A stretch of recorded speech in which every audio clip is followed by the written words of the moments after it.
اور ساتھ میں اسمارٹ سلیبس کے حوالے سے بھی بات چیت کی جا رہی ہے کہ ہم اسمارٹ سلیبس جو ہے وہ ہم اس کی امپلیمنٹیشن کریں, اور ویکسین پہ بھی کافی زیادہ زور دی جا رہی ہے. اچھا, جو وہ ایکسپو سینٹر میں تو آپ کو پتا ہے وہ 12 سے 18 کی شروع ہو گئی ہے یہ اب, لیکن دیکھیں ساتھی پچھلے دنوں مسئلہ کیا ہوا کہ اگر ہم ایکسپو سینٹر کی بات کریں تو بہت ساری جگہوں پہ یہ بڑے بڑے سینٹرز جو عوامی بڑے مرکزی سینٹرز تھے یہ بند کر دیے گئے. ہاں جی, یہ ابھی ایکسپو سینٹر بھی پچھلے دنوں ہم نے دیکھا تھا, اٹ واز ناٹ فنکشنل. ٹھیک ہے, اب آپ نے ابھی بات کہی تو مجھے پتا چلا کہ اچھا ایکسپو سینٹر دوبارہ سے فنکشنل ہو گیا.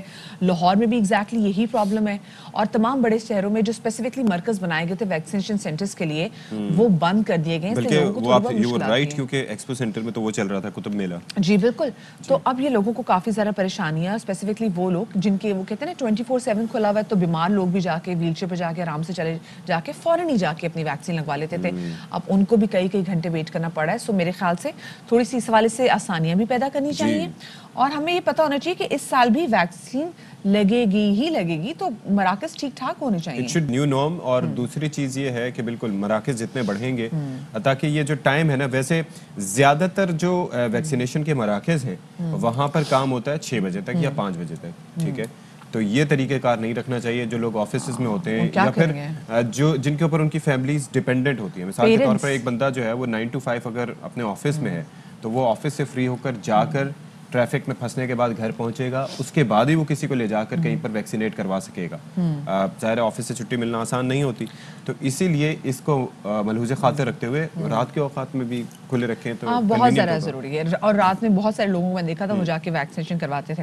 اب ذرا آگے بڑھتے ہیں, تھوڑے پولیٹیکل سینیریو کے حوالے سے بات کرتے ہیں, اور جہاں پہ کافی زیادہ گرما گرمی برقرار ہے. ویسے تو ملک میں موسم ٹھنڈا چل رہا ہے, لیکن جو پولیٹیکل سینیریو ہے وہ کافی زیادہ گرم ہے. وہاں پہ ٹیمپریچر دن بدن بڑھ رہا ہے. کل اسپیسیفکلی شہباز شریف اور مولانا فضل الرحمان صاحب کی ملاقات ہوئی ہے, اور مسلسل وہ کوشش کرے کہ کس طریقے سے ہم نے حکومت کو گھر بھیجنا ہے. اور اسپیسیفکلی تحریک عدم اعتماد کے والے سے کافی زیادہ بات ہو رہی ہے, اور شہباز شریف صاحب نے بھی کہا ہے کہ تحریک عدم اعتماد جو ہے وہ پی جی ایم کے اجلاس کے ایجنڈے میں بھی شامل کریں گے. کیا کہنا تھا, آپ کو سنواتے ہیں. حوالے سے بات ہوئی ہے, آپ کیا کہیں گے؟ جی بالکل, حضرت سے اس کے اوپر بات ہوئی ہے, اور یہی طے پایا ہے کہ پی ڈی ایم کا جو اگلا سربراہی اجلاس ہوگا اس میں یہ بطور ایجنڈا آئٹم ہوگی بات, اور اس کے اوپر بھرپور مشاورت کے بعد فیصلہ دیا جائے گا انشاءاللہ. میں نے 74 سال میں پی ٹی آئی سے زیادہ لاغر, نالائق, انکمپٹنٹ اور کرپٹ حکومت نہیں دیکھی. وقت آ گیا ہے کہ تمام آئینی, قانونی اور سیاسی جو ہتھیار ہیں اس کو استعمال کیا جائے. اچھا, تو قومی اسمبلی میں خطاب کرتے ہوئے بلاول بھٹو زرداری نے اپنا موقف یہ اپنایا کہ عوام کنگال ہو رہے ہیں اور ہر حال میں 27 فروری کو اسلام آباد پہنچیں گے اور حساب لیں گے, اور ساتھ ہی عمران خان کو صدی کا بحران قرار دے دیا. تبدیلی نہیں, تباہی ہے. آپ ٹیکسز کا طوفان نہیں تو ٹیکسز کا سونامی اس منی بجٹ میں لے کر آ رہے ہو. ہر طبقہ پریشان ہے. پختونخوا کے عوام نے آپ کو بس تھوڑا سا ٹریلر دکھایا ہے. پاکستان کے عوام جو سلوک اس حکومت اور اس حکومت کے نمائندے کے ساتھ کریں گے, جلد ہی آپ کو اس کا لگ پتا جائے گا. ہمارا انٹرنیٹ پہ, ہمارا فون کالز پہ جو عمران ٹیکس لگنے والا ہے جناب اسپیکر, یہ نوجوان کو اس بوجھ کو اٹھانا پڑے گا. ڈونیشنز جو لوگ بیچتے ہیں ان پہ بھی آپ ٹیکس لگائیں گے. یہ تو شوکت خانم پہ بھی ٹیکس ہے. ہم نے غریب دشمنی دیکھا ہے, یہ تو ملک دشمنی ہے. سلائی مشینز پہ بھی ٹیکس لگا رہے ہیں. اس پہ میں بولوں گا نہیں, آپ کو سمجھ میں آ رہا ہوگا. ہر صدی میں بحران آتا ہے, ہمارا صدی کا بحران کا نام عمران خان ہے. اور منی بجٹ پہ ہم دیکھ رہے ہیں کہ حکومت کی اپنی جو اتحادی جماعتیں ہیں, اسپیسیفکلی ایم کیو ایم, انہوں نے بھی 11 نکاتی ایجنڈا جو ہے وہ ان کے سامنے رکھا ہے, اور انہوں نے کہا ہے کہ آپ یہ جو تجاویز ہیں جو ان پہ جب غور کریں گے, ان پہ آپ عمل درآمد کریں گے تو ہم تب پھر آپ کے منی بجٹ کی حمایت کریں گے. اسی وجہ سے آج وزیر اعظم عمران خان نے آج پارلیمانی کمیٹی کا اجلاس بھی طلب کر لیا ہے, اور اس میں جو اتحادی جماعت کے جو کارکن ہیں, جو ان کے M N As, M Ps, ministers ہیں, وہ بھی اس میں شامل ہوں گے, اور پھر وہاں کوشش کی جائے گی کہ اتحادی جماعتوں کو منی بجٹ کے حوالے سے اعتماد میں لیا جائے. بالکل جی, تو اسی صورتحال پر ہم ذرا گفتگو کر لیتے ہیں. مظہر عباس صاحب سینئر تجزیہ کار ہمارے ساتھ موجود ہیں. مظہر صاحب, جو سچویشن ابھی بنتی جا رہی ہے, آپ کو لگتا ہے کہ آگے آنے والے چند دنوں میں گرما گرمی دکھائی دے گی, اور بالخصوص یہ جو پیپلز پارٹی نے فروری میں یہ جو لانگ مارچ کا اعلان کر دیا ہے، آپ کو لگتا ہے ابھی سچویشن دیکھتے ہوئے کہ وہ سٹینڈ کریں گے اس پہ، یا پھر آگے جا کر اپوزیشن آپس میں بات کر کے کسی ایک تاریخ پر متفق ہو جائے گی، یا یہ آگے لے جائیں گے یا وہ پیچھے آ جائیں گے؟ جی بہت بہت شکریہ آپ دونوں کا. شروع میں آپ بات کر رہے تھے اومیکرون کی. میرا خیال ہے یہ سیاست میں بھی اومیکرون آ گیا ہے، اور یہ جو سچویشن ہے جو اس وقت 27 فروری والی بات اپنی جگہ ہے، ابھی اس میں کافی ٹائم ہے، لیکن میرا خیال ہے اس وقت تو تمام سیاسی جماعتوں کو مل کر فی الحال تو اس وبا سے نجات کے لیے کوشش کرنی چاہیے. آپ تھوڑی سی پاسنگ ریفرنس کے طور پہ میں آپ کو بتا دوں کہ یہ اومیکرون بالکل اسی طرح پھیلا ہے جس طرح کرونا پھیلا تھا. اور جب میں یہ بات کہہ رہا ہوں تو یہ اس لیے ہوا ہے کہ یہاں بالکل شروع میں جب اومیکرون کا ایک کیس آیا تھا، اس کے بعد جو لوگ قرنطینہ کیے گئے تھے ان میں سے کوئی 40 لوگ جو ہے وہ اس جگہ سے غائب ہو گئے، جی فرار ہو گئے تھے بالکل. اور اس کے بعد ظاہر ہے یہ پھیلنا ہی ہے، اور اس کے بعد ہم نے اس کو کنٹرول کرنے کے لیے، اور یہی اس وقت بھی ہوا تھا جب کرونا پھیلا تھا. جہاں تک پالیٹکس کی بات ہے، دیکھیے ابھی یہ تو بات ٹھیک ہے کہ جو عمران خان صاحب کی حکومت 2018 میں آئی تھی اس وقت وہ انٹیسٹڈ تھے، لوگوں نے تھرڈ آپشن کے طور پہ ان کو ووٹ دیا تھا، اور بہت سے لوگوں کو بہت سی توقعات تھیں، بہت سے لوگوں کو بہت سی امیدیں تھیں. اسی لیے ایک نیا ووٹر نکل کر سامنے آیا جس نے پہلے کبھی ووٹ نہیں دیا تھا پاکستانی الیکشنز میں. انہوں نے ایک ہوپ کے طور پہ، ایک امید کے طور پہ عمران خان صاحب کو ووٹ دیا تھا. لیکن آج 3.5 سال بعد ان میں سے بہت سے لوگ ہیں جو مایوس ہیں. یہ نہیں کہ وہ کسی اور طرف سوئچ اوور ہو گئے ہیں، لیکن وہ مایوس ضرور ہیں. انہیں یہ نظر آ رہا ہے کہ عمران خان صاحب نے جو کہا تھا کہ میرے پاس تمام ٹیمیں تیار ہیں، ہر چیز ٹیم تیار ہے، معاشی ٹیم بھی تیار ہے، والی ٹیم بھی تیار ہے، سارے پلانز ہیں، وہ سب دھرے کے دھرے رہ گئے. کوئی ایک چیز بھی سامنے نہیں آئی.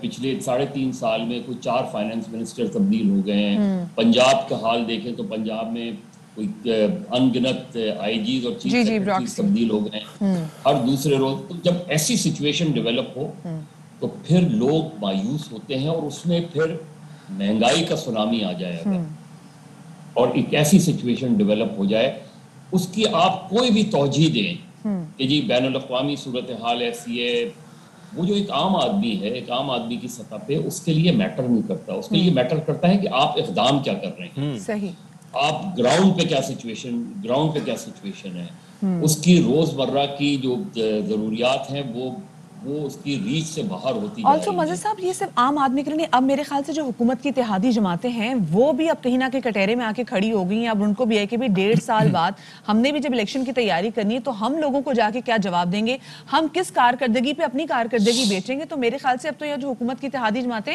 ان کو بھی ذرا خطرہ لاحق ہو گیا بھائی کہ ہمارے پاس تو بیچنے کے لیے کچھ نہیں ہوگا اگلے الیکشنز کے لیے.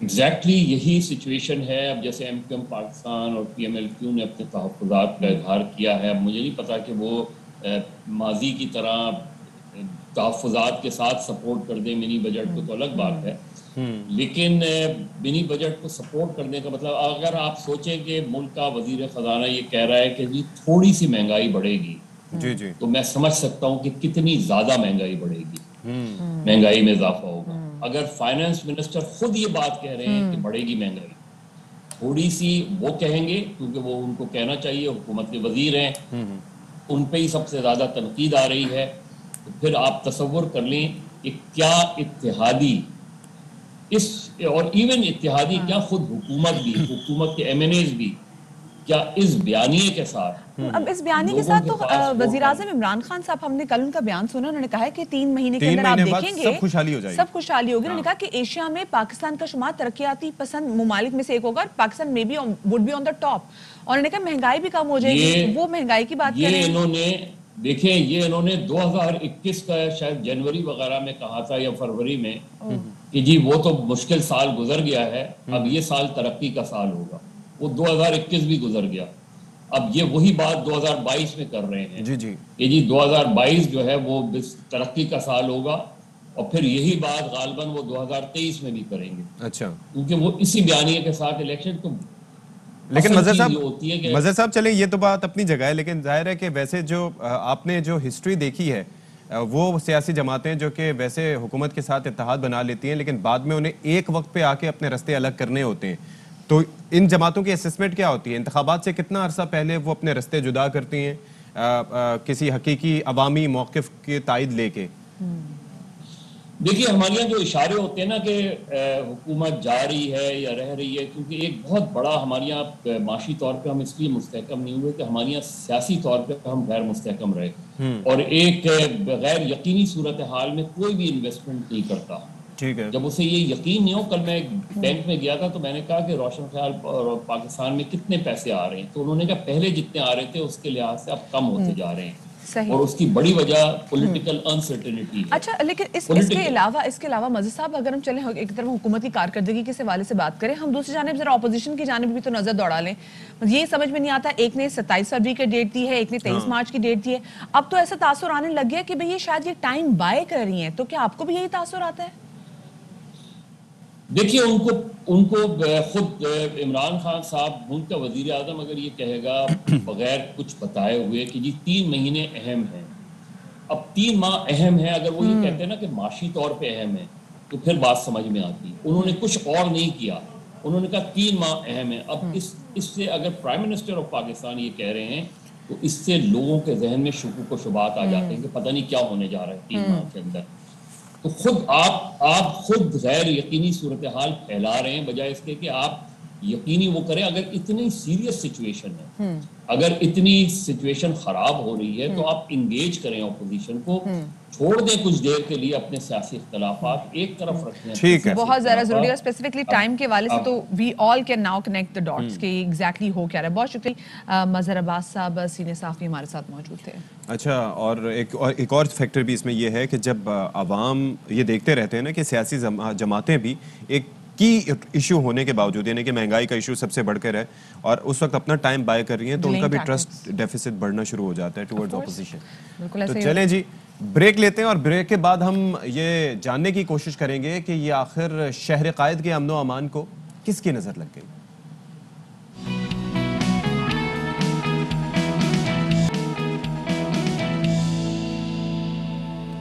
Welcome back after the break. بات ہم کریں گے شہر قائد کراچی کی، جس کے امن کو لگتا ہے کہ کسی کی نظر لگ گئی ہے۔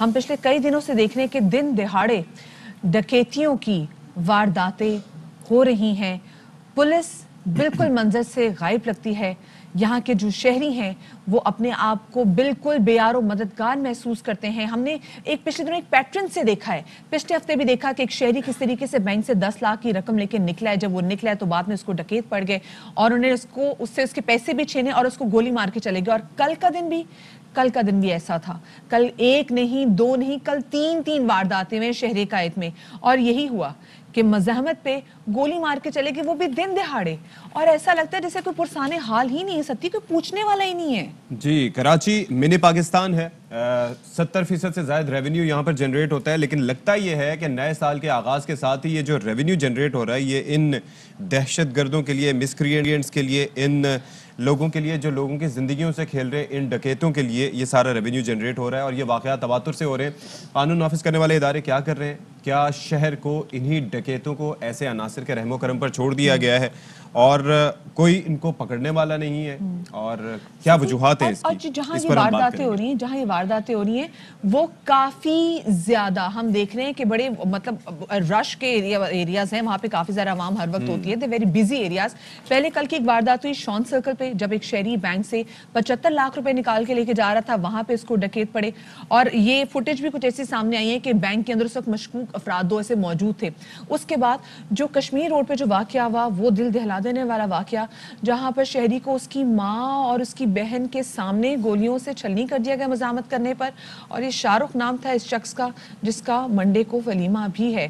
ساتھ میں ہم آپ کو یہ بھی بتائیں کہ جو کل کا تیسرا واقعہ ہوا ہے وہ ہائی وے پہ واقعہ ہوا ہے جناب، سپر ہائی وے پر بھی واقعہ ہوا ہے، وہاں پہ بھی ایگزیکٹلی ایسا ہوا ہے کہ لٹیرے آئے ہیں دن دہاڑے اور انہوں نے مار دیا شہری کو مزاحمت کرنے پہ. شادی کا کارڈ بھی اس لڑکے کا ہم دیکھ سکتے ہیں. اچھا کئی واقعات ایسے بھی ہوتے ہیں جو رپورٹ بھی نہیں ہوتے. یہ ان کی مہندی کی غالباً تصویر ہے شاہ رخ کی, جن کو کل کشمیر روڈ پہ ان کی والدہ اور ان کی بہن کے سامنے گولیوں کے سامنے چھلنی کیا گیا. یہ آپ دیکھ سکتے ہیں Shah Rukh. This is how unpredictable life is in Karachi. تو اسی پر بات کر لیتے ہیں. ہمارے ساتھ اسٹوڈیوز میں ہمیں جوائن کر رہے ہیں نذیر شاہ صاحب اور کامل عارف صاحب. آبویسلی یہ اکثر کرائم کے معاملات پر تو نذیر شاہ کی گہری نظر ہوتی ہے, کامل عارف صاحب پروگرام بھی کرتے ہیں اسی سے متعلق. بہت شکریہ جی, آپ دونوں صاحبان کا وقت نکالا. صورتحال اتنی گمبھیر ہے کہ ہم نے سوچا کہ ایک کے بجائے دو حضرات موجود ہوں تو زیادہ بہتر بات ہو سکتی. یہ آخر یہ شاہ رخ والا واقعہ تو یہ تو بالکل نگاہیں ہماری جو ہے وہ چند کرنے کے لیے اور دل دہلا دینے کے لیے کافی. یہ آخر کیا یہ واقعہ ہوا؟ شاہ رخ کی زندگی ہو یا کسی اور کی زندگی ہو, سب کی زندگی ایک جیسی قیمتی ہے. اس کی فیملی بھی اسی طرح کی افیکٹڈ ہوگی جیسے شاہ رخ کی فیملی ہوئی. لیکن ذرا وہاں پہ ہم اس طرح سے لیتے ہیں کہ ہیومن اینگل یہ ہے کہ جس بندے کی 2 روز پہلے شادی ہوئی ہو, ولیمہ ہوا ہو, گھر میں شادی کی تقریبات چل رہی ہوں, 2 بھائیوں کی گھر میں شادی کی تقریب کے بعد ایک جشن کا سما ہوتا ہے اور اس میں اس کی ماں اور اس کی بہن کے سامنے گھر کی دہلیز کے اوپر اس نوجوان کا مرڈر ہو جانا. پھر آپ دوسرا اینگل اس کا یہ دیکھتے ہیں وہ لڑکی جس کی 2 روز پہلے شادی ہوئی اس کے اوپر کیا گزر رہی ہوگی, اس کے خاندان کے اوپر کیا گزر رہی ہوگی. یہ وہ انسیڈنٹ ہے جو بھلائے نہیں بھولے گا اس پورے خاندان کو. پھر اسی طرح سے کراچی میں ڈاکوؤں کے ہاتھوں کچھ روز پہلے ایک 3 سالہ بچی جو ہے گولی لگنے سے ایکسپائر ہو گئی. کراچی میں متواتر جو ہے کرائم بڑھ رہا ہے اور بہت تیزی کے ساتھ بڑھ رہا ہے. اب اس کے پیچھے وجوہات کیا ہیں؟ وجوہات یہ ہیں کہ ہمارے پاس بہت سارے اس پہ پہلو ہیں, لیکن سب سے بڑا یہ کراچی جو ہے اب ایک ملک کی حیثیت اختیار کر چکا ہے. اس میں آپ کے پورے پاکستان سے لوگ آ رہے ہیں. ہمارے پاس فلٹر لگانے کی کوئی گنجائش نہیں ہے. کراچی میں بہنگم آبادیاں آباد ہو رہی ہیں, کچی آبادی میں لوگ رہ رہے ہیں. جو لوگ بے روزگاری سے بڑھتی چلی جا رہی ہے وہ کراچی آتے ہیں, جب ان کو روزگار نہیں ملتا تو انفارچونیٹلی وہ کرائم کرتے ہیں اور کرائم آف وائلنٹ ہو رہا ہے. آپ دیکھیں کہ گولیاں چل رہی ہیں بالکل بالکل روزانہ. ایک دن میں 3 لوگ ایکسپائر ہو گئے. ہم نذیر کے پاس ریکارڈ موجود ہے, نذیر وہ آپ سے شیئر کر لے گا کہ متواتر لوگوں کو گولیاں مار رہے ہیں ڈاکو, یعنی کتنے لوگ زخمی ہو رہے ہیں, کوئی بچ جاتا ہے کوئی ایکسپائر ہو جاتا ہے. تو کراچی کا کرائم جو ہے دن بدن وائلنٹ ہو رہا ہے. لیکن میں آج اس پلیٹ فارم کے اوپر ایک ریکویسٹ کرنا چاہوں گا لوگوں سے, جیسے یہ شاہ رخ والا کیس ہے, آپ اس میں دیکھ سکتے ہیں کہ مزاحمت نہ کریں. اگر کوئی چیز جاتی ہے, سونا چلا جاتا وہ ان کے گھر والے خرید سکتے تھے, گاڑی چلی جائے گی آپ خرید سکتے ہیں, موٹر سائیکل چلی جائے گی آپ خرید سکتے ہیں, لیکن مزاحمت کرنے سے جو جان چلی جائے گی وہ واپس نہیں آ سکتی. کامل دس از سو انفارچونیٹ. ہم لوگوں شہریوں کو یہ کہہ رہے ہیں کہ آپ مزاحمت نہ کریں. ہم یہ بات کیوں نہیں کر رہے کہ پولیس نظر کیوں نہیں آ رہی؟ یہ کیا نظیر کدھر ہے پولیس؟ مطلب دن دہاڑے وارداتیں ہو جاتی ہیں, شان سرکل جیسے بزی ایریا میں اتنی بڑی واردات ہو جاتی ہے, پولیس نظر نہیں آتی. کہاں ہے پولیس؟ دیکھیں پولیس تو سب سے زیادہ زوال پذیر اس ٹائم پہ پولیس کا ہی محکمہ ہے. آپ کسی بھی حساب سے دیکھا جائے, چاہے ان کی تقرری تعیناتیوں کو دیکھا جائے یا کسی بھی اور نظر سے. اس وقت میں آپ سے وہ رپورٹ شیئر کرنا چاہوں گا جو ہم منتھلی بیسس پہ بناتے ہیں اور پھر ہم اس پہ ڈیبیٹ کرتے ہیں. لیکن اس 7 سال میں پہلی مرتبہ میں نے 12 روز کی یہ رپورٹ بنائی ہے کہ رواں سال کے پہلے 12 دن کے اندر 5 شہریوں کو ڈکیتی مزاحمت پر ان کو قتل کر دیا گیا ہے. 29 شہری اب تک 12 دن کے دوران ڈکیتی مزاحمت پر زخمی ہو چکے ہیں. کیش رقم جو لوٹی گئی ہے وہ 3 کروڑ 25 لاکھ سے زائد کی لوٹی گئی ہے. 50 تولے سے زائد سونے یہ گھروں سے لوٹا گیا ہے, شہریوں سے لوٹا گیا ہے. پہلی جو سب سے بڑی واردات ہوئی ہے وہ 75 لاکھ روپے کی شان سرکل پہ کل بینک سے نکلنے کے بعد کی گئی ہے. دوسری صدر پریڈی کے علاقے میں 44 لاکھ روپے کیش کمیونیکیشن آفس سے جو ہے چھینے گئے ہیں. 11 قیمتی گاڑیاں ہیں, لیپ ٹاپ, اس کے علاوہ 1 شاٹ گن, 2 پستول, 2 رائفل بھی چھینے گئی ہیں. مویشی چور 8 مویشی باڑے سے چوری کر لے گئے. آج صبح سویرے تالا توڑ کر 2 موبائل شاپ سے 10 لاکھ روپے کے موبائل فون لے گئے اور رات کو ایک اور شخص کو بلدیہ میں گولی مار کر قتل کر دیا. جو اب پتہ چلے گا کہ وہ ڈکیتی مزاحمت تھی تو پھر یہ 6 ہو جائیں گے, ادروائز پرسنل ایڈمٹی ہوتی ہے. ایک فیکٹر یہ بھی ہے کہ چونکہ جس طرح سے میں نے بھی تذکرہ کیا, آپ نے بھی کہا کہ کراچی ایک ملک کی حیثیت اختیار کر گیا, منی پاکستان ویسے بھی اس کو کہا جاتا تھا. تو کیا جیسے پنجاب کی اکثر اعداد و شمار ہم جب کمپیئر کرتے تھے سندھ سے تو ہم کہتے تھے کہ پنجاب میں اعداد و شمار اس لیے زیادہ ہیں کہ وہاں پر آبادی زیادہ ہے. کیا شہر قائد کی بھی محض اس وجہ سے یا واقعتاً چیزیں بڑھتی جا رہی ہیں؟ دیکھیے اگر کیونکہ آبادی والا فیکٹر میں اگر اس وقت صرف آپ کو کراچی اور لاہور کا کمپیریزن کروں تو لاہور میں بھی کرائم ہے. ایسا نہیں ہے کہ لاہور میں کرائم نہیں ہے. لاہور کی اگر ہم فیگرز چیک کرتے ہیں تو وہاں کا بھی کرائم ہے, لیکن کراچی کا ذرا امپیکٹ دوسرا آتا ہے کیونکہ یہاں پہ آپ کی ہم اس کو کہہ لیں کہ پوری فائنینشیل ہب ہے. یہاں پہ اگر وہاں پہ 10 لاکھ لوٹے جاتے ہیں تو یہاں پہ 1 کروڑ کی واردات ہوتی ہے. تو یہاں پہ اگر 2 موٹر سائیکلیں جاتی ہیں تو یہاں 10 موٹر سائیکلز جاتی ہیں. تو یہاں کا امپیکٹ ذرا زیادہ آتا ہے. پھر دوسری بات یہ کہ یہاں پہ مختلف کمیونٹی کے لوگ رہتے ہیں تو وہ متاثر ہوتے ہیں. وہاں پہ جو پنجاب ہے ادھر ان کے پولیس کا ڈیٹیکشن ریٹ بہت اچھا ہے. یہاں پہ ملزم تو پکڑا جاتا ہے لیکن رقم ریکور نہیں ہوتی, سونا ریکور نہیں ہوتا. یہ بہت بڑا فرق ہے لاہور کا, پنجاب کا اور کراچی پولیس کا. کراچی پولیس ملزم تو پکڑ لیتی ہے لیکن ریکوری نہیں ہوتی. مین پاور کم ہے کامل, پھر کیا, کیونکہ وہاں پہ ہم ڈولفن فورس کو بھی دیکھ رہے ہوتے ہیں, سما وہ بھی گھوم رہی ہوتی ہے, کچھ نہ کچھ مطلب چل رہا ہوتا ہے وہاں پہ. بڑی آپ نے اچھا سوال کیا ہے.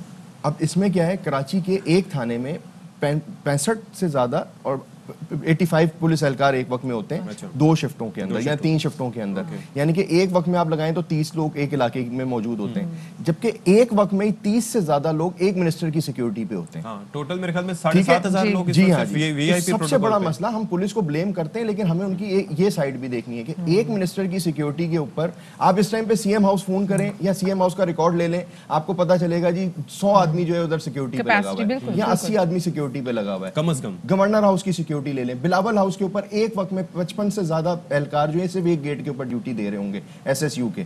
اگر آپ ان کی سیکیورٹی دیکھیں اور ایک تھانے کی سیکیورٹی دیکھیں تو آپ کو فرق پتا چل جائے گا. تو سب سے بڑا فرق ہے, یعنی کہ شہریوں کی زندگی حکومت کی پرائرٹی نہیں ہے.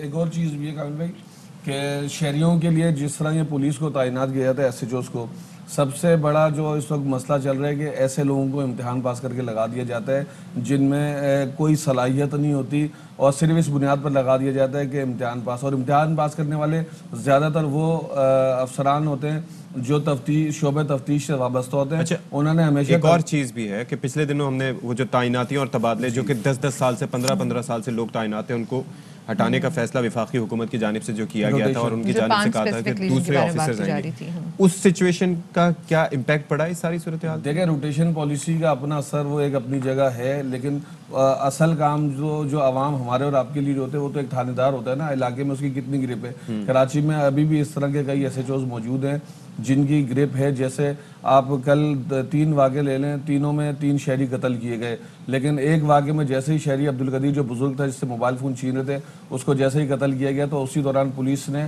اس میں سے ایک ملزم کو زخمی حالت میں پکڑ لیا, مقابلہ ہوا, اس کو پکڑا. تو پولیس اگر اس طرح کا کام کرے کہ ادھر کسی کے ساتھ زخمی یا مزاحمت دوران قتل ان کا واقعہ پیش آتا ہے تو فوری رسپانس کرتے ہوئے وہ ایکشن بھی دکھائے تب تو ایک چیز سمجھ میں آتی ہے. لیکن ایسا کہ کئی SHOs ایسے ہوتے ہیں جو نئے SHO لگا دیے گئے تھے. اب SHO جور آباد جو غیور تھا, جو الٹا ایک گھر کا قبضہ چھڑانے کے لیے جاتا ہے, وہ پہلی مرتبہ SHO لگا تھا, امتحان پاس تھا. کراچی میں سب سے زیادہ ناکام جو رہے یہ امتحان پاس SHOs رہے جن کو یہ جو ابھی آپ نے بات کی, میں اسی بات کو آگے بڑھا کے سوال پوچھنا چاہتی ہوں. اس کا مطلب ہے لیک آف ایکسپیرینس یہاں پہ دیکھا جا رہا ہے, کیونکہ ایک وہ عملہ ہوتا ہے جو کہ ایکسپرٹ ہوتا ہے آپریشن میں, اس تمام ساری کارروائیوں میں جو ایکسپرٹ ہوتا ہے, اور لیکن وہ لیگل ایسپیکٹ میں دیکھا جائے تو تھوڑا بہت کمزور ہوتا ہے. اور ایک طرف ہم دیکھتے ہیں جو امتحان پاس کر کے آئے ہوتے ہیں جو کلیریکل ورک میں دے وے مور اہیڈ, لیکن ان کے پاس یہ فیلڈ کا ہی ایکسپیرینس نہیں ہوتا. سو کیا یہی کہنا چاہ رہے ہیں آپ؟ دیکھیں جو سب سے بڑی بدقسمتی یہ ہے کہ جو پرانے کئی SHOs ایسے تھے جو واقعی میں کرپشن میں ملوث تھے اور انہوں نے پیسہ بھی کمایا, ساتھ ساتھ کام بھی کرتے تھے. تو جیسے کہا جاتا ہے نواز شریف کے بارے میں کہ کھاتا ہے تو لگاتا بھی تو ہے, تو اسی طرح وہ کماتے بھی تھے اور کام بھی کرتے تھے. لیکن کئی ان میں ایسے بھی افسران کو SHOs کو بلیک لسٹ کر دیا گیا جن کی تعداد تقریباً 15 سے 20 کے قریب ہے, جنہوں نے اپنے علاقے میں جرائم کو کنٹرول بھی کر کے رکھا تھا. اس کے اندر کئی وہ ان کے ساتھ گیہوں کی طرح. میں تھوڑا سا اس کو نظیر کی بات کو اور آپ کے جواب ایسے دے دیتا ہوں کہ افسران میں پسند ناپسند کا بڑا معاملہ ہے. اگر یہ افسران اپنی پسند ناپسند سے باہر نکلیں گے تو کراچی کا کرائم کنٹرول ہونا شروع ہو جائے گا. دیکھیں یہ شہر میں کرائم کنٹرول کرنا کوئی بڑی بات نہیں ہے. اسی شہر میں ٹارگٹ کلنگ ہوتی تھی, اسی شہر میں بم بلاسٹ ہوتے تھے, اسی شہر میں کریکر اٹیکس ہوتے تھے. ستمبر 2013 کس کو یاد نہیں ہے جب وہ پہلا آپریشن شروع ہوا تھا, اس کے بعد ساری چیزیں کراچی شہر نے یہ سب دیکھا ہوا ہے. کراچی شہر کی یہی پولیس ہے جس نے امن قائم کیا ہے, یہی شہر ہے جس میں گینگ وار ہوتی تھی, یہی وہ شہر ہے جس میں نوگو ایریاز ہوتے تھے, اسی پولیس نے کنٹرول کیا. لیکن کہیں تو فالٹ ہے. وہ فالٹ کہاں ہے؟ یہ آپ اس میں کسی سپاہی کو کسی SHO کو بلیم نہیں کر سکتے, یہ افسران کا فالٹ ہے. کیوں؟ وہ انہوں نے اپنی ایک ٹیم بنائی, اپنی پسند ناپسند کے اوپر آئے. یہ اچھا ہے یہ برا ہے, اس کو رکھنا ہے, اس کو آؤٹ کرنا ہے. تو بڑی سطح پر بھی آگے جو ہم نے آئی جیز کی جو تقرریوں کے حوالے سے بات کی تھی اس میں بھی ہم نے دیکھا تو انہوں نے کہا تھا ان 5 کو جو ہے وہ ہم علیحدہ نہیں کر سکتے. اچھا ایک اہم ترین خبر آپ کو یہاں پہ یہ بھی دیتے چلیں کہ کراچی کی ڈسٹرکٹ کورٹ ملیر ناظم جوکیو قتل کیس کے ملزمان عبوری ضمانت منسوخ ہونے پر فرار ہو گئے ہیں. ملزمان سلیم سالار, دودو خان, محمد سمار اور محمد اسحاق اور محمد خان جوکیو احاطہ عدالت سے فرار ہو گئے ہیں. تو فاروق سمی ہمیں جوائن کر رہے ہیں, ان سے مزید جان لیتے ہیں. فاروق سمی, یہ فرار کیسے ہوئے؟ پولیس کی نفری نہیں تھی وہاں پر؟ جی بالکل اشفاق, ناظم جوکیو کیس کے جو 5 ملزمان ہیں وہ یہاں سے عبوری ضمانت منسوخ ہونے پہ جو ہے فرار ہو گئے ہیں. درخواست ضمانت پر فیصلہ محفوظ کیا گیا تھا تو پولیس کو نفری لگانی چاہیے تھی کمرہ عدالت کے باہر, لیکن کمرہ عدالت کے باہر پولیس کی نفری اس تعداد میں نہیں تھی کہ وہ ملزمان کو روک پاتے, جس کے باعث یہ جو 5 ملزمان ہیں جن کی گزشتہ سماعت پہ عبوری درخواست ضمانت پہ فیصلہ محفوظ ہوا تھا, جن میں سلیم سالار, محمد سومار, محمد اسحاق, دودو خان اور محمد خان جوکیو ہیں, یہ یہاں سے بھی فرار ہونے میں کامیاب ہو گئے ہیں. پولیس انسپیکٹر سے جو ہماری یہاں پہ بات ہوئی ان کا کہنا ہے ہم ان کو جلد پکڑ لیں گے, وہ زیادہ دور نہیں جا سکتے. صحیح, ٹھیک ہے, بہت بڑی شکریہ عجیب سی بات ہے. ہاں جی, آپ کا میں سمجھنے سے قاصر ہوں. اچھا ان کے آگے میں تو بس وہ فوٹیج دیکھ رہا تھا کہ ان کے پیچھے پیچھے 4 چل رہے ہیں بھائی, تو اس کے لیے اس کے وقت ڈائریکشنز کیا ہوتی ہیں؟ اگر کوئی ملزم احاطہ عدالت سے فرار ہو رہا ہو تو ان کے پاس کیا اختیارات ہوتے ہیں؟ دیکھیں, جب جیسے ہی عدالت یہ بیل کینسل کرتی ہے, پولیس کا یہ واحد کیس, یعنی کہ عدالت میں ویسے پولیس کسی کو گرفتار نہیں کر سکتی, لیکن اگر ضمانت منسوخ ہو جائے تو جج کے سامنے پولیس اہلکار ہتھکڑی لگا سکتا ہے. ایک بات, ابھی تو آپ نے یہ مثال دیکھی, ابھی تھوڑے دن پہلے ہم نے خبر بریک کی تھی, فاروق سمی نے بریک کی تھی, سپریم کورٹ سے عدالت میں بیل کینسل ہوئی ہے, ملزم سب کے سامنے گاڑی کے سامنے بھاگ گیا اور سب ہاتھ دیتے رہ گئے. تو مجھے کامل مجھے بتائیں, یا ایک تو پکڑے نہیں جاتے, ہم ابھی کوئی بات کریں کہ جو ملزمان پکڑے نہیں جاتے, پکڑے جاتے ہیں تو احاطہ عدالت سے وہ ایسے فرار ہو جاتے ہیں, اور ابھی جیسے فاروق کہہ رہے تھے جی کیونکہ نفری جو ہے وہ اتنی تعداد میں موجود نہیں تھی کہ ان کو روک سکتے. دیکھیں مطلب وہی آگے کھڑے ہو گئے دوبارہ. دیکھیں میں نے آپ سے وہی بات کی نا, اب انویسٹیگیشن والے آفیسر سے آپ پوچھیں گے, اس کے بعد 2 سپاہی ہوں گے تھانے کے اندر, وہ 2 لے کے چلا گیا ہوگا. لیکن یہاں پر ایک اور چکر بھی ہے, ایک جو میں ابھی دیکھ رہا تھا, جیسے فوٹیجز وغیرہ میں ہم دیکھتے ہیں یہ انٹینشنلی بھی کبھی کبھار نفری کسی ملی بھگت سے بھی ادھر ادھر ہو جاتی ہے. دیکھیں یہ چیز ہے, یہ انویسٹیگیشن کا پوائنٹ ہے نا, اب میں اس کے اوپر کمنٹ کروں گا اس ٹائم پہ مناسب نہیں, یہ پارٹ آف انویسٹیگیشن ہے, لیکن ایسا ہو سکتا ہے, یہ کبھی امکان, کیونکہ میں اس ایسپیکٹ سے بات کر رہا ہوں, آپ کے علم میں ہے کہ یہاں پر ناکوں پر شہریوں کو مار دیا جاتا ہے گاڑی نہ روکنے پہ, تو ایسے کیسے ممکن ہے کہ ملزم عدالت سے فرار ہو جائے اور پیچھے سے کوئی ایک آدھ فائر نہ کر سکے؟ اور قتل کے ملزم دیکھیں, آپ کراچی میں آپ نکلیں گے, آپ کو 3-3 4-4 گھنٹے ایک ہی جگہ پہ 2-2 3-3 موبائلیں بھی کھڑی نظر آئیں گی. جی آپ صرف یونیورسٹی روڈ پہ نکلیں گے تو آپ کو عسکری پارک کے باہر, پھر اس سے آگے جائیں گے تو حسن اسکوائر کے باہر, ایک جگہ پہ یہ 3-3 4-4 گھنٹے کھڑے رہتے ہیں بلا وجہ. جن جگہوں پہ ان کو ہونا چاہیے یا پیٹرولنگ پر ہونا چاہیے, آپ کے پاس موبائل, پولیس موبائل ویسے ہی کم ہے, نفری کم ہے, تو ایک جگہ کھڑے رہتے تو اس سے تو آپ ملزم کو مزید موقع دے رہے ہیں, ان کو پتا ہوتا ہے کہ یہ پولیس آئے گی. کراچی کا المیہ یہ ہے غیر سنجیدگی کا, جتنے آفیسر آئے انہوں نے اپنی پالیسی بنائی, کوئی آیا اس نے انویسٹیگیشن بنایا, کوئی آیا اس نے انویسٹیگیشن ختم کی, پھر انویسٹیگیشن بنی, پھر ضلع بنے, پھر ٹاؤن بنے, پھر آپ نے اکثر و بیشتر دیکھا ہوگا ہم نے خبریں چلائیں کہ جی اسٹریٹ کرائم فورس بنا دی. وہ اسٹریٹ کرائم فورس بنتی ہے, کچھ دنوں بعد ختم ہو جاتی ہے. موٹر سائیکل, جی اسکیٹنگ والے آئے, موٹر سائیکل والی آپ ٹیم بناتے ہیں, پھر وہ ختم ہو جاتی ہے. پھر ابھی کچھ دن پہلے کل ایڈیشنل آئی جی صاحب نے, ان کے پی آر او نے جاری کیا کہ ہم اسپیشل ٹیمیں بنا رہے ہیں, جبکہ ان کے پی آر او یہ بھول گئے کہ بھائی اس سے پہلے وہ اسپیشل ٹیمیں بنا چکے ہیں, وہ اسپیشل ٹیمیں کدھر گئی. اچھا وہ لاپتہ ہو جاتی ہیں, ان کو ڈھونڈنے کی بڑی ضرورت ہے. تو مجھے بتائیں جو پچھلے 13 دنوں میں, ہاں, اور ایک پالیسی نہیں ہے نا, اور جب پالیسی سمجھ آتی ہے تو پھر وہ تبدیلی ہو جاتی ہے. آج آپ دیکھیے گا کیا ہوگا, آج ہم اس ٹائم پہ پروگرام کر رہے ہیں, آج ایڈیشنل آئی جی کراچی کے اوپر جو ہے پریشر ہوگا, آج ایڈیشنل آئی جی کراچی سب کو بلائیں گے, ایک بھرپور میٹنگ ہوگی, اور آپ کو میں کراچی پولیس کا المیہ بتا رہا ہوں, پورا دن افسران میٹنگ میں ہوتے ہیں, صبح دن ان کی میٹنگ سے شروع ہوتا ہے, شام میٹنگ میں ختم ہو جاتا ہے. پروفیشنل کام کب آن گراؤنڈ کچھ بھی نہیں ہے, صرف میٹنگز کر رہے ہیں, ہر بندہ ایک دوسرے کے اوپر ملبہ ڈال رہا ہے.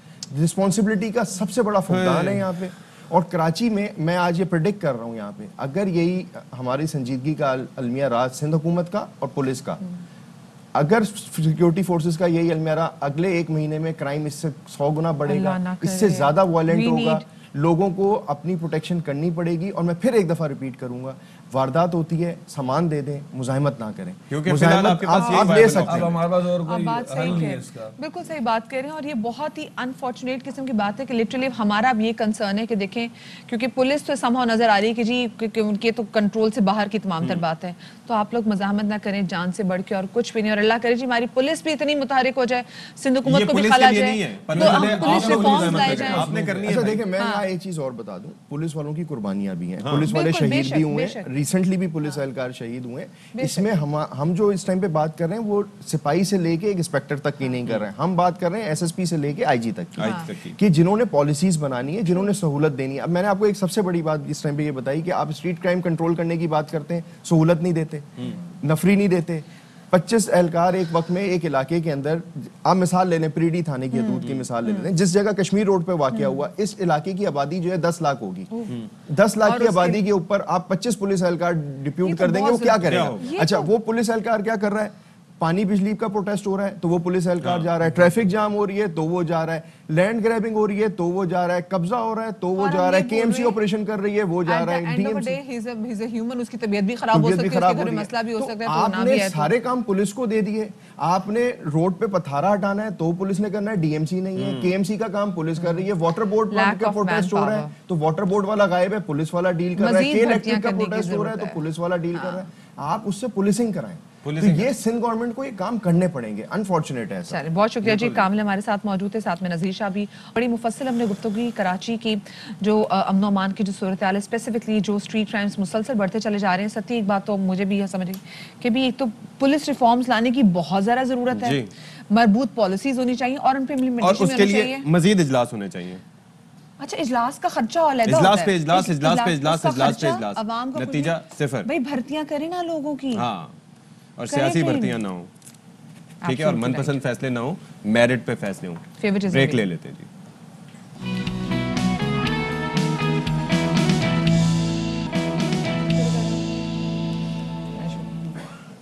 چلیں جی, تو بات یہ ہے کہ اب ذرا بات کر لیتے ہیں تربیت کی. تربیت کی ضرورت ہر کسی کو ہوتی ہے, اور خاص طور پر وہ بچہ جو کہ اس دنیا میں آتا ہے, اور پہلی جو درسگاہ ہوتی ہے ویسے تو اس کی ماں ہوتی ہے, اس کے بعد ٹیچر جو ہے وہ بڑا اہم کردار ادا کرتے ہیں جب وہ اسکولنگ اس کی شروع ہوتی ہے اور اس کے بعد. لیکن زیادہ اہم کردار کس کا ہوتا ہے مدینہ نقوی؟ دیکھیں زیادہ اہم کردار تو آف کورس آپ کے اپنے گھر کا ہوتا ہے, آپ کی ماں کا ہوتا ہے. لیکن اب سچی مسئلہ پتہ کیا ہے, ہم 1.5 سال کی عمر میں تو بچوں کو اسکول میں داخل کروا دیتے ہیں, مہنگی مہنگی فیس لی جاتی ہے اس 1.5 سال کے بچے کے لیے کہ اس نے پین کیسے پکڑنا ہے, اس کی روٹین شفٹ کر رہے ہوتے ہیں, اس کو لوگوں سے کمیونیکیشن کیسے کرنی ہے, اس کو مینر سکھانی ہے, تو پھر بڑے بچے دکھا رہے ہیں. پہلے تو ڈے کیئر سینٹرز ہوتے ہیں. جی بالکل. اب آپ دیکھیں نا ستی مسئلہ یہی ہے کہ پیرنٹس کہتے ہیں کہ چلے ٹھیک ہے 1.5 سال ہم نے بچہ ہم نے پالا, ہم آپ کو جو 30 ہزار, میں آپ کو بتاؤں 30 ہزار فیس لی جا رہی ہے چھوٹے چھوٹے بچوں کی ڈے کیئر سینٹر میں, تو پھر آپ لوگوں نے کیا کیا, مطلب آپ کو ہم پیسے کس چیز کے دے رہے ہیں. اور اب ایسا لگ رہا ہے کہ وہ جو ذمہ داری جو پہلے 5 سال کی جس میں ہم دیکھتے تھے کہ ماں کی ذمہ داری ہوتی. اچھا کوئی وجہ تھی, میں آپ کو ایک بات بتاؤں کہ کوئی وجہ ہے کہ امریکہ یہ جو ترقی یافتہ ممالک ہیں کہ وہاں پر 4 سے 5 سال کی ایج کے بچوں کو اسکول میں داخل کرانے کی اجازت ہوتی ہے. ہمارے یہاں جتنا چھوٹا بچہ ہوگا اس کا اتنا امپیکٹ زیادہ پڑے گا. اور میں نے تو 2.25 سال کی ایج میں بچے کو داخل کرا دیا, اور اگلے کہتے ہیں واہ یار کیا بات ہے. اس میں یہ نہیں کہ آپ فخر محسوس کریں, اسکول کی پالیسیز ہے. آپ 2.5 سال کے بچے کو اگر اسکولز میں لے جائیں یا 3 سال کے بچے کو اسکول میں لے جائیں تو اسکول کہیں گے we are really very sorry, آپ کا بچہ جو ہے وہ اب اوور ایج ہو گیا ہے. اب مسئلہ یہی دیکھیں جو تربیت کا فقدان ہمیں نظر آ رہا ہے وہ یہی کہ مائیں کہہ رہی ہیں کہ ہم تو چھوٹی سی عمر میں بچوں کو اسکول بھیجتے تھے تو اسکول کا کام تھا, اور دوسری جانب ٹیچرز کہتی ہیں بھئی یہ ہمارا کام تربیت کا تھوڑی ہوتا ہے, ہم نے تو چھوٹی موٹی چیزیں ہمارے سکھانی ہوتی ہیں. تربیت کا سارا جو نزلہ نکلتا ہے وہ کس پہ ہوتا ہے پتہ ہے آپ کو؟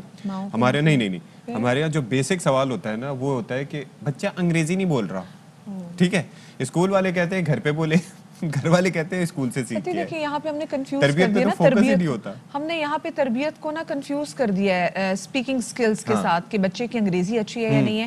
وہ دیکھیں وہ چیزیں کہ جو مائیں بچوں کو سکھاتی بیٹا یہ چیز اچھی ہے یہ چیز اچھی نہیں ہے, آداب سکھائے جاتے تھے. اور صرف مائیں نہیں, گھر کے بڑے بزرگ اور اس میں والد بھی شامل ہیں. ہر چیز ہم ماں پہ نہیں ڈال سکتے کہ یہ ماں کی رسپانسبلٹی ہے. ہمارے ساتھ مائنڈ سائنٹسٹ کے ایکسپرٹ ڈاکٹر محیث بھی موجود ہیں, ذرا ان سے بھی جان لیتے ہیں کہ یہ تربیت کی ذمہ داری